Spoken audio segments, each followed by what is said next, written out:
Eu convido vocês a abrir em João capítulo 13. E a gente já viu as coisas tremendas que Deus tem feito, as boas obras que Ele tem feito. A gente viu o pessoal se batizando, entregando a vida ao Senhor. E eu creio que Jesus ainda tem coisas a falar ao seu coração. Você crê nisso? Então vamos abrir e ler a palavra de Deus em João capítulo 13, a partir do verso 1, diz o seguinte: Um pouco antes da festa da Páscoa, sabendo Jesus que havia chegado o tempo em que deixaria este mundo e iria para o Pai, tendo amado os seus que estavam no mundo, amou-os até o fim. Estava sendo servido o jantar e o diabo já havia induzido Judas Iscariotes, filho de Simão, a trair Jesus. Jesus, sabendo que o Pai havia posto todas as coisas debaixo do seu poder, que viera de Deus e voltava para Deus, levantou-se da mesa, tirou a capa e colocou uma toalha em volta da cintura. Depois disso, derramou água em uma bacia e começou a lavar os pés dos seus discípulos, enxugando-os com a toalha que estava na cintura. Então chegou até Simão Pedro, que lhe disse: Senhor, vai lavar os meus pés? Jesus respondeu: Você não compreende agora o que estou fazendo, mais tarde, porém, entenderá. Pedro disse: Nunca lavará os meus pés. Jesus respondeu: Se eu não os lavar, você não tem parte comigo. Simão Pedro respondeu: Então, Senhor, não apenas os meus pés, mas também as mãos e a cabeça. E Jesus responde: Quem já se banhou, precisa apenas lavar os pés. Todo o corpo está limpo. Vocês estão limpos, mas nem todos. Jesus sabia quem iria traí-lo. Por isso disse que nem todos estavam limpos. Quando terminou de lavar-lhes os pés, Jesus vestiu a capa e voltou ao seu lugar. Então perguntou: Entenderam o que fiz a vocês? Vocês me chamam de mestre e senhor, e com razão, pois eu o sou. Pois bem, se eu, sendo o senhor e mestre de vocês, lavei os pés de vocês, então também devem lavar os pés uns dos outros. Eu dei o exemplo, para que, como eu fiz, também o façam. Em verdade lhes digo, que nenhum escravo é maior do que o seu senhor, e nenhum enviado é maior do que aquele que o enviou. Agora que vocês sabem estas coisas, bem-aventurados serão se as praticarem. Esse texto é um texto que ele revela algo muito escandaloso. E para a gente entender isso, é necessário que a gente aprofunde um pouco mais no Evangelho de João. Porque o Evangelho de João ele é escrito com um propósito. E o autor vai escrever no capítulo 20, no verso 31. Ele diz: Eu escrevo a vocês para que vocês creiam que Jesus é o Cristo, Ele é o Messias, Ele é o Filho de Deus. E crendo nessa verdade, vocês tenham vida em seu nome. E não a vida que a gente conhece, mas a vida que foi perdida lá no jardim. A vida na sua forma mais absoluta, na sua forma mais plena, a vida na sua forma mais abundante, a vida que emana do próprio Deus, que o ser humano rejeitou naquele jardim. Quando ele se rebela contra o Criador, ele está falando: se vocês crerem que Jesus é o Cristo, se vocês crerem que Jesus é o Filho de Deus, enviado por Deus, vocês receberão essa vida pelo nome dele. Porque João escreve isso num lugar, num contexto de muitas convicções. Todos nós temos muitas convicções. E lá também haviam muitas convicções. Os romanos acreditavam que César era a representação de Deus. Os gregos acreditavam que eles podiam alcançar a razão, alcançar a Deus, alcançar o sentido da vida, racionalizando as coisas. Eles poderiam, quanto mais eles entendessem a verdade que estava oculta, porque aqui nós somos apenas sombras, então a gente poderia, de fato, compreender e chegar à verdadeira verdade. Redundante, mas a verdadeira verdade. Só que João, logo nos primeiros capítulos, ele já começa dizendo o seguinte: no princípio era o verbo, ou era a palavra, e essa palavra ela significa razão, o sentido de tudo. Para o povo que ele está escrevendo, no contexto que ele está escrevendo, essa palavra que Jesus fala, que Jesus era o verbo, que Jesus era a palavra, diz que ele é o sentido de todas as coisas. Sabe o que ele faz? Ele chega como quem chama os gregos e diz assim: sabe esse sentido que vocês estão procurando? Sabe essa razão de vida que vocês estão procurando? Sabe isso que vocês tanto debatem, perdem tanto tempo? Vocês não precisam mais buscar. Porque a própria verdade, a própria razão, o princípio de tudo, o meio de tudo, o fim de tudo, se revelou a todos nós. A gente não precisa mais debater, a gente não precisa mais buscar, ele se revelou a nós. Aquele que estava com Deus no princípio e que era Deus e que tudo que foi feito por meio dele e nada do que existiria se não fosse por intermédio dele. Ele era a vida e essa vida é a luz dos homens e as trevas não prevaleceram contra ela. Essa é a verdade que João já começa no seu evangelho. Você pode estar aqui hoje perguntando qual é o sentido da vida, qual é a razão de tudo ser. Como a gente viu o vídeo, por que tem árvores, por que tem os peixes, por que os peixes respiram embaixo d'água, por que a gente respira, por que a árvore pega o oxigênio, o gás carbônico e transforma em oxigênio e a gente respira, por que disso tudo? No princípio era o Verbo, e o Verbo estava com Deus, e o Verbo era Deus, e tudo foi feito por intermédio dele. Jesus é a razão de tudo.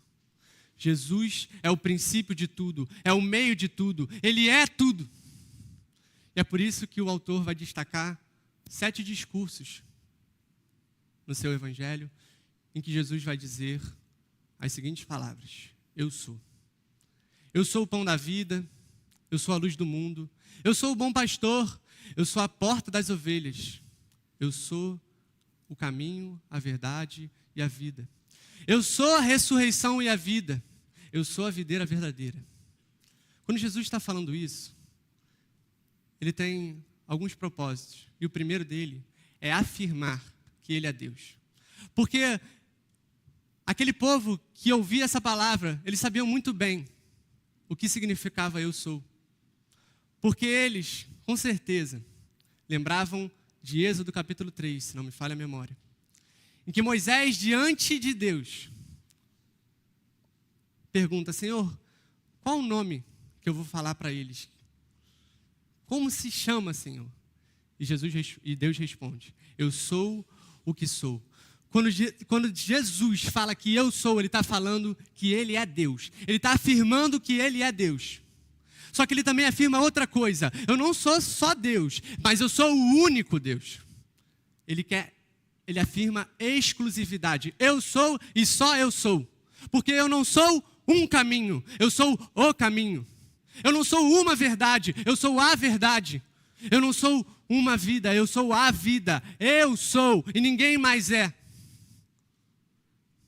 Diante dessa verdade, a gente só pode ter 3 posturas. Eu quero citar o teólogo C.S. Lewis, em que ele diz o seguinte: diante das afirmações de Jesus, diante de Jesus e tudo que ele diz, só podemos concluir 3 coisas.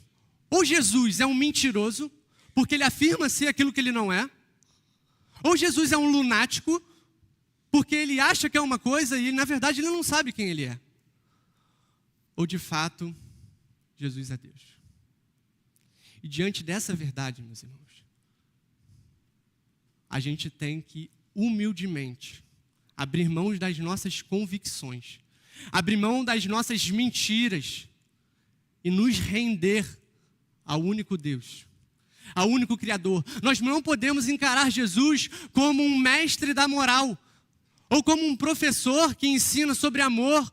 Jesus não veio para isso. Jesus veio e trouxe consigo e cumpriu o ministério da reconciliação, de reconciliar todas as coisas, no céu e na terra, na plenitude dos tempos, com o seu Criador. Jesus veio restaurar tudo que o pecado destruiu. Tudo que o ser humano, quando se rebelou contra Deus, permitiu que adentrasse na sua criação. E a gente vê, como a gente viu no vídeo, toda a criação de Deus, que era boa, que era muito boa, ser destruída. Ser embaralhada. Só que Jesus,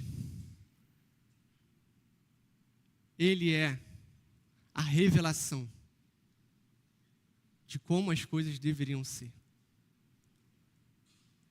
dando uma classe de batismo, eu usei esse exemplo. É como se Deus montasse um quebra-cabeça perfeito. E o pecado veio e embaralhou todas as peças. Só que a gente não tem a capa do quebra-cabeça para ver o que é cada peça, onde cada peça tem que se encaixar. E Jesus é essa revelação. Ele é essa imagem. A imagem perfeita do Deus invisível, onde todas as coisas deveriam ser como a tampa desse quebra-cabeça. E aí sim a gente pode começar a montar e recriar e voltar aquilo que de fato Deus havia criado. Jesus não pode ser um simpatizante de ideologia. Jesus não pode ser um professor de amor, um mestre da moral. Não, ele está preocupado com a sua alma. Ele está preocupado com o seu coração, com a sua relação com Ele. Deus criou para que você se relacionasse com Ele. Então é diante dessa verdade, de que Jesus é Deus, que chegamos ao texto de João capítulo 13. Porque se a gente lê, era noite de Páscoa. Imagina aí com você, um lugar bem tranquilo, uma noite linda, as estrelas no céu, brilhando, aquela lua cheia, bonita. E aqueles discípulos e Jesus em volta da mesa, iluminados pelos candelabros. E não a mesa como nós conhecemos, mas uma mesa rasteira no chão, eles sentados sobre suas pernas. E ali orando, ali relembrando como Deus Todo-Poderoso tirou eles do Egito, tirou o seu povo, abriu o mar, libertou eles da escravidão e eles naquela alegria, naquela noite. Só que a Bíblia relata que no meio dessa festa começa uma grande discussão. Os discípulos começam a se perguntar, quem de nós é o maior? Quem de nós é o maior? Só que a Bíblia relata em João 13, como nós lemos, que Jesus sabia que ele vinha de Deus, sabia que estava voltando para Deus, amou os seus discípulos e amou eles até o fim. E aí vem um grande escândalo. Jesus sabia que Deus já havia lhe dado todo o poder e autoridade nos céus e na terra. Jesus sabia que ele era o princípio, que ele era a razão, que ele era o meio, que ele era o fim, ele sabia de tudo, que ele era o Deus Todo-Poderoso, que tinha criado todas as coisas e por meio dele, todas as coisas haviam de ser reconciliadas. Ele sabia disso tudo. E aqueles discípulos discutindo quem de nós é o maior. E aí o escândalo, aquele que sabia que era Deus, se levanta da sua mesa,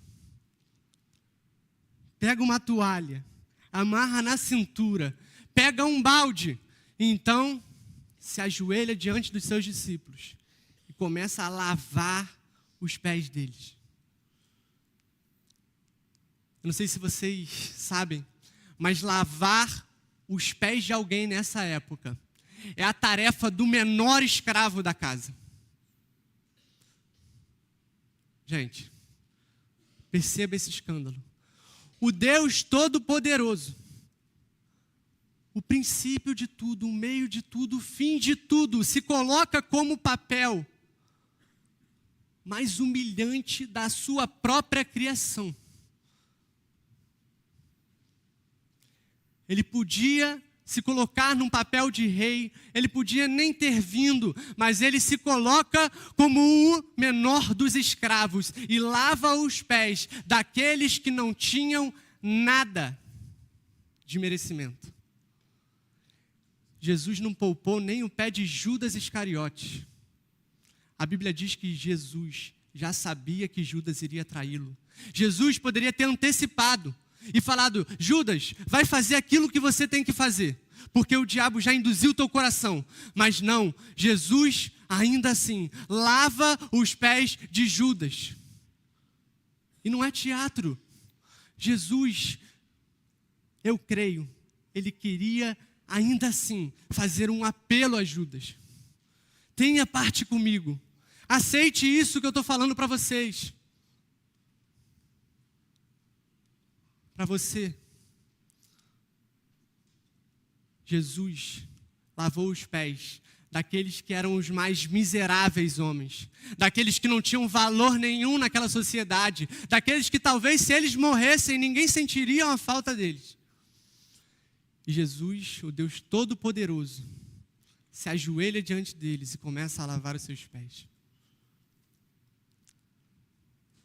O Deus Todo-Poderoso quer lavar os seus pés nessa manhã.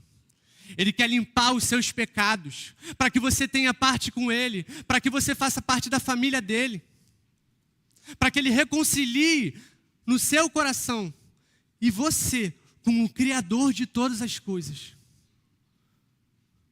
Deus quer amar você, se relacionar com você. Mas para isso, nós temos que encarar Jesus numa postura humilde, de humilhação, de reconhecer que nós não merecemos, de que nós somos miseráveis diante de Deus. Aqueles homens eram miseráveis na sociedade, só que o Evangelho de Cristo, ele é mais ainda. Você pode ser quem você for dentro de qualquer sociedade, o homem mais poderoso, ainda assim você é um miserável que necessita da graça de Deus. Arrependam-se dos seus pecados e aceitem e creiam que Jesus é o Cristo. Essa é a nossa rocha. É sobre essa rocha que nós edificamos as nossas vidas. É sobre essa rocha que Jesus edifica a sua igreja. Que Ele é o Cristo, que Ele é o Salvador, que Ele é o Messias, que Ele veio reconciliar a sua criação com Deus. É sobre essa rocha que Jesus edifica e quer edificar a sua vida, sobre Ele, sobre essa verdade. Tu és o Cristo, o Filho de Deus, diz Pedro. E Jesus responde: você está certo. E foi o Pai que te revelou isso. É sobre essa rocha. Porque, irmão, se a gente não construir a nossa vida sobre essa rocha, a gente está correndo um sério risco de estar fazendo uma obra que com certeza vai desmoronar. Porque se a gente acha que Cristo veio e Ele morreu por nós, para que a gente tenha um bem-estar,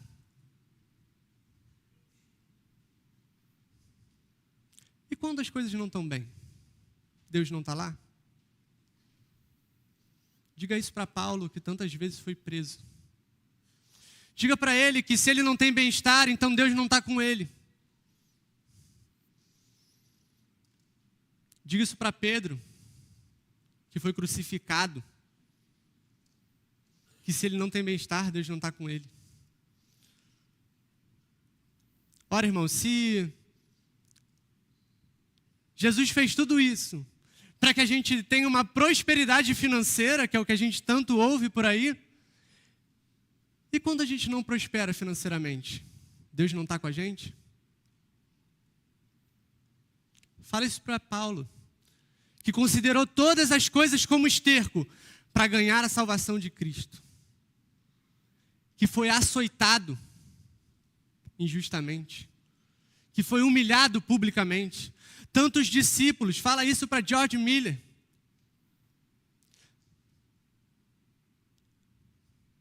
Que viveu a sua vida da provisão de Deus. Fala para eles que se eles não prosperaram, é porque eles não entenderam o Evangelho de Deus. Não, irmãos. A gente pode achar também que Cristo fez tudo isso para que a gente tenha saúde. E quando a gente não está bem? E quando a gente não está bem de saúde? Deus não está com a gente? Fala isso para Timóteo. Fala isso para Yonatada, que quebrou e ficou paraplégica. Mas ela entendeu que Deus estava além do seu corpo físico. Deus estava preocupado com a salvação da sua alma.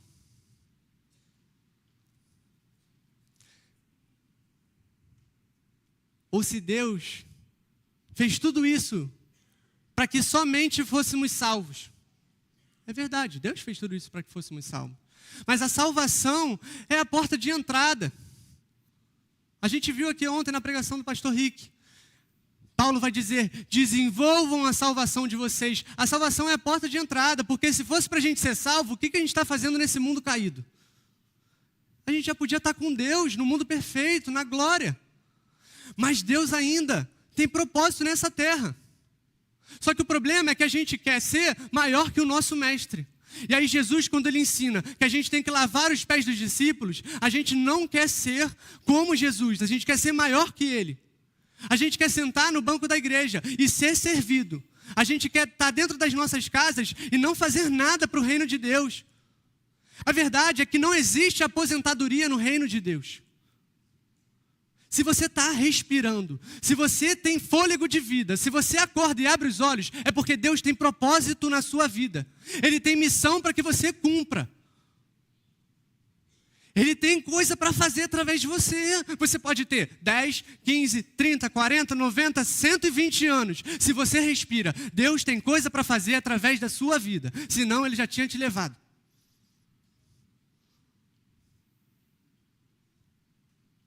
A gente não pode ter outra postura, senão olhar para aquele que era o Todo-Poderoso, para aquele que era o único digno de receber glória. E ele mesmo se coloca numa posição de escravo. Nós não podemos ter outra postura, senão servir os nossos irmãos, servir a nossa comunidade e nos relacionar com o nosso Criador. Porque Paulo vai falar que nós somos mais que vencedores. Em quê? Em ganhar a vida financeira? Em ter saúde? Não.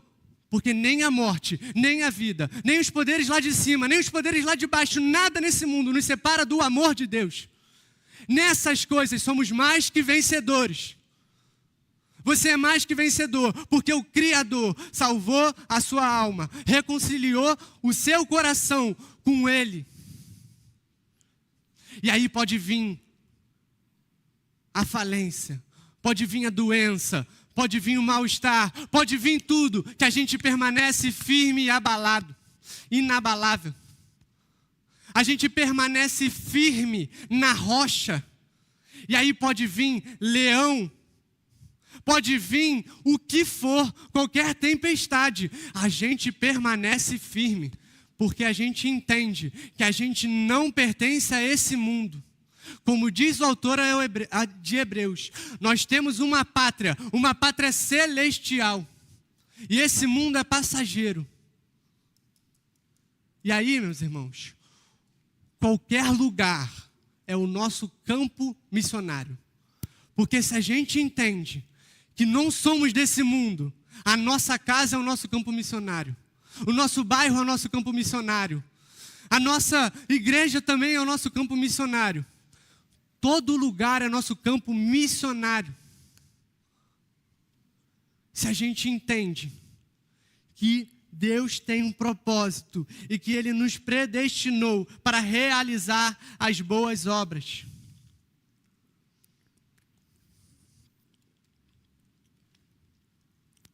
Sabe quem oferece pão? Sabe quem oferece prosperidade financeira? Sabe quem oferece todos os reinos? É o diabo. A Bíblia diz que o Espírito Santo conduziu Jesus ao deserto. E o diabo tentou Jesus. E na tentação ele fala, transforma essa pedra em pão. Ele leva Jesus ao mais alto lugar e olha todos os reinos da terra e fala, eu posso te dar tudo isso. Mas Jesus recusa.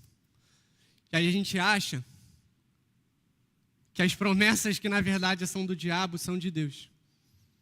E aí a gente está fadado a construir a nossa casa, onde ela vai cair. Mas se entendemos que Jesus é o Cristo, que Ele é o Filho de Deus, que Ele veio para reconciliar a sua criação com o seu Criador, para que como Jesus, como Deus descia naquele jardim e caminhava com o ser humano e se relacionava com o ser humano, você também pode agora, por meio de Cristo, ser reconciliado com o seu Criador. E viver para realizar as boas obras, para realizar aquilo que Deus tem para fazer na sua vida. E sabe o que é isso, gente? Essa é a verdadeira felicidade. Eu nunca vi um missionário no campo, com toda a sua escassez, com todas as suas dificuldades, dizer que ele não queria fazer aquilo. Dizer que ele se arrepende de ter ido para lá.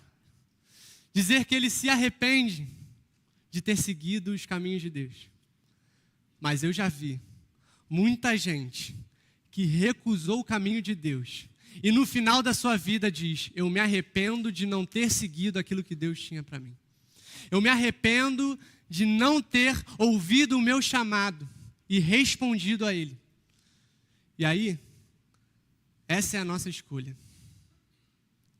A gente vai responder o chamado de Deus e viver uma vida que pode vir dificuldade, pode vir o que for, a gente vai permanecer inabalável, a gente vai permanecer firme, a gente vai permanecer com felicidade. Ou a gente vai escolher as coisas desse mundo. E o final da nossa vida ser uma grande tristeza. Para encerrar, a Bíblia relata que o reino de Deus é como um tesouro guardado, em que um homem passando por ele esconde aquele tesouro e corre alegremente para sua casa, vende tudo o que tem para comprar o campo que estava aquele tesouro. E diz assim Jesus: onde está o seu tesouro, aí também está o seu coração. Se o seu tesouro está nas coisas desse mundo, está na saúde, no bem-estar, no conforto, se o seu tesouro está nas finanças, se o seu tesouro está na sua família, se o seu tesouro está no seu trabalho, aí também está o seu coração. Mas quando a gente entende que o Evangelho é o tesouro de Deus, quando a gente entende que o Evangelho é a verdade e que nada nesse mundo pode pagar o preço da graça de Deus, que nada comparado à graça de Deus tem valor, fazemos da palavra de Paulo a nossa. Considerei tudo como esterco para que pudesse ganhar a Cristo. E o convite de Jesus para você hoje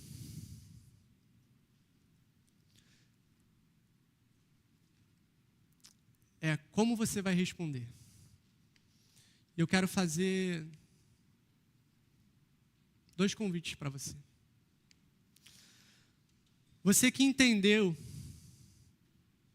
que Jesus é Deus e que esse Deus te amou, te ama, Ele quer se relacionar com você, que Ele quer limpar todos os seus pecados, que Ele quer te fazer parte da família dEle. Para você que entendeu que Jesus, por meio do seu sacrifício, reconciliou todas as coisas com Deus, e você quer reconciliar o seu coração com o Criador nessa noite, eu peço que você se coloque de pé, e nossa equipe de acolhimento vai orar com você. Glória a Deus. Não resista àquilo que o Espírito Santo está falando para você. Eu sei que o Espírito Santo está tocando o seu coração, e Ele está dizendo: eu quero lavar os seus pecados. Eu quero que vocês tenham vida em mim. E pode vir doença, pode vir dificuldade, pode vir tudo, eu estarei com vocês. Se coloque de pé. Nós vamos dar mais uma chance. A gente quer orar com você, a gente quer te conhecer, a gente quer caminhar com você. Glória a Deus. Pessoal, pudesse se achegar as pessoas que têm se colocado de pé, orar com elas. Eu quero fazer um segundo convite. Para você que entendeu que o reino de Deus ele não para. E de que você tem que viver e desenvolver a salvação que vocês ganharam. E reconhece que estava querendo ser maior que o seu Senhor. Porque, gente, a Bíblia vai relatar, em Mateus capítulo 25, se não me falha a memória, que no grande juízo, Deus vai separar o joio do trigo da seguinte forma: quando vocês fizeram algo para algum dos pequeninos nessa terra, quando vocês deram de comer, quando vocês vestiram, quando vocês receberam em suas casas, foi a mim que vocês fizeram. Venham para mim, benditos do meu Pai. Agora, quando a gente não faz, quando a gente recusa o pequenino, quando a gente deixa de servir, é a Jesus que a gente está deixando de receber, é a Jesus que a gente está deixando de alimentar, é a Jesus que a gente está deixando de prover. Então, se você entendeu que você tem que viver mais de Deus e realizar as boas obras que Ele predestinou você para realizar, eu peço que você se coloque de pé também. Como quem diz: Senhor, eu reconheço que eu não tenho feito nada, ou que eu tenho feito pouco e que eu tenho mais para fazer. E eu não vou ficar sentado só num banco, eu não vou ficar vivendo a minha vida alheio às coisas do céu, alheio às coisas celestiais e focado nas coisas terrenas. Se coloque de pé e vamos orar.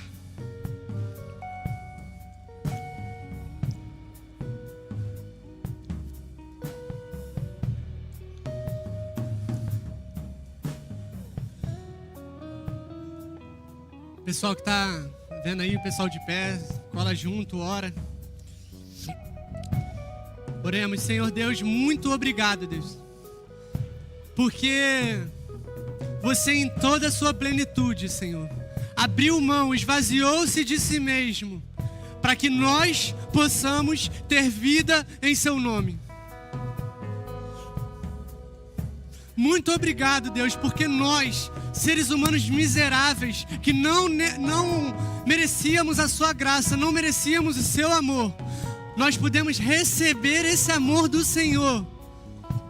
Nós podemos, por meio do seu sacrifício, aceitar no nosso coração que o nosso Criador nos ama e de que Ele está conosco todos os dias. Obrigado, Senhor, por essas pessoas que se levantaram. A Bíblia diz que quando um pecador se arrepende, há festa no céu. Ó Senhor, como estás alegre o céu nesse momento em que tantos pecadores se arrependeram daquilo e dos seus maus caminhos.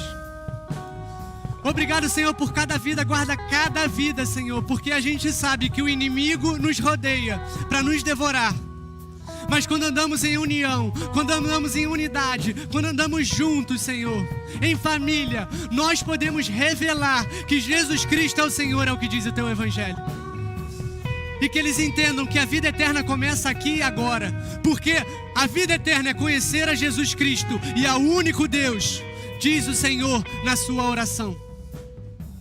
Senhor, abençoa a vida desses irmãos que receberam a Cristo como seu único Salvador, ou aqueles que se reconciliaram com o Senhor nessa manhã. Que eles entendam que a Igreja Batista Curuçá é uma família para eles e que eles fazem parte da família celestial. Também oro, Senhor, por aqueles que se colocaram diante do Senhor, prostrados diante da Tua verdade, como quem diz: Senhor, eu quero viver mais do Senhor, eu quero realizar aquilo que o Senhor tem para mim. Que eles não cheguem, Senhor, no céu, no dia do juízo, e olhando para aquilo que o Senhor tinha para eles, se arrependam de não ter realizado tudo o que eles tinham para realizar. Que eles possam realizar tudo o que eles têm para realizar. Que o Senhor desça sobre eles com a Tua unção, com a Tua capacitação, com o Teu, Senhor, a Tua certeza de que o Senhor está com eles. Porque a gente crendo que o Senhor está conosco, a gente pode enfrentar qualquer desafio. Muito obrigado, Senhor. É em nome de Jesus que nós oramos e agradecemos. Amém.